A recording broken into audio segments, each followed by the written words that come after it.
નમસ્કાર, આપ જોઈ રહ્યા છો Spark Today News. Bodeli Kawant road Pavi Jetpur તાલુકાના કલારાણી ગામ પાસે આવેલ શ્રી ગોવિંદ ગુરુ યુનિવર્સિટી સંલગ્ન એકલવ્ય ગ્રુપ ઓફ કોલેજીસના ચોથા સ્થાપના દિનની ઉજવણી રંગેચંગે કરવામાં આવી હતી, જેમાં મુખ્ય મહેમાન તરીકે શ્રી ગોવિંદ ગુરુ યુનિવર્સિટીના કુલપતિ પ્રોફેસર પ્રતાપસિંહ ચૌહાણ, ગુજરાત પ્રદેશ ભારતીય જનતા પાર્ટીના સંગઠન મહામંત્રી રત્નાકરજી, ઉપાધ્યક્ષ અને પૂર્વ ગૃહમંત્રી ગોરધનભાઈ ઝડફિયા, છોટાઉદેપુર જિલ્લાના ભાજપના અધ્યક્ષ અને એકલવ્ય કોલેજના managing trustee Upendrabhai Rathwa, trustee Bharatsinh Gohil, Ravindrabhai Sarvaiya, જિલ્લા પંચાયત પ્રમુખ મલકાબેન પટેલ, ધારાસભ્ય જયંતિભાઈ રાઠવા, છોટાઉદેપુર જિલ્લા પોલીસ અધિક્ષક ઇમ્તિયાઝ શેખ સાથે જ ગુજરાત પ્રદેશ ભાજપના ઉપાધ્યક્ષ ગોરધનભાઈ ઝડફિયા તેમજ પાર્ટીના સંગઠન મહામંત્રી રત્નાકરજીએ પ્રાસંગિક ઉદ્બોધન કરતા ઉપસ્થિત વિદ્યાર્થી ભાઈ બહેનોને શૈક્ષણિક જ્ઞાન સાથે વિવિધ ક્ષેત્રનું જ્ઞાન મેળવી પોતાના સર્વાંગી વિકાસની સાથે સાથે પોતાના પરિવાર તેમજ રાષ્ટ્ર પ્રત્યે પણ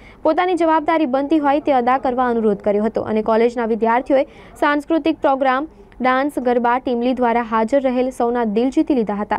આવેલ મહાનુભાવોને કોલેજ ચોથા સ્થાપના દિન નિમિત્તે પુસ્તક અને સ્મૃતિ ભેટ અર્પણ કરવામાં આવી હતી। આજે ખૂબ મોટો 3-4 હજાર વિદ્યાર્થીનો કાર્યક્રમ કરવામાં આવ્યો। અહીંયા સાંસ્કૃતિક કાર્યક્રમ પણ કરવામાં આવે છે। શરૂઆતની અંદર અહીંયા સંગઠન મહામંત્રી એ રત્નાકરજી પણ પધાર્યા છે। ભારતીય જનતા પાર્ટીના ઉપાધ્યક્ષ એવા ગોરધનભાઈ ઝડફિયા સાહેબ પણ આવ્યા છે। એમનું માર્ગદર્શન આ યુવાન વિદ્યાર્થીઓને મળે એ માટેનો પ્રયાસ કરવામાં આવ્યો છે। યુનિવર્સિટીએ જુદા જુદા 9 કોર્સ એ યુજી પીજીના આપવામાં આવ્યા છે।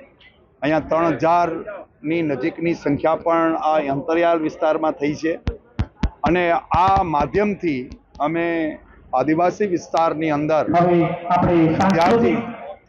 વિદ્યાર્થીઓને કેવી રીતે એ વધુમાં વધુ શિક્ષિત કરી શકાય, એને ટ્રેનિંગ કેવી રીતે આપી શકાય, એને વધુમાં વધુ સ્કોલરશિપ કેવી રીતે મળે અને પીએચડી કરીને એને નોકરીની વધુમાં વધુ તક મળે એ માટેના પ્રયાસ એ સંસ્થા વતી અને ગોવિંદ ગુરુ યુનિવર્સિટી પણ કરી રહી છે।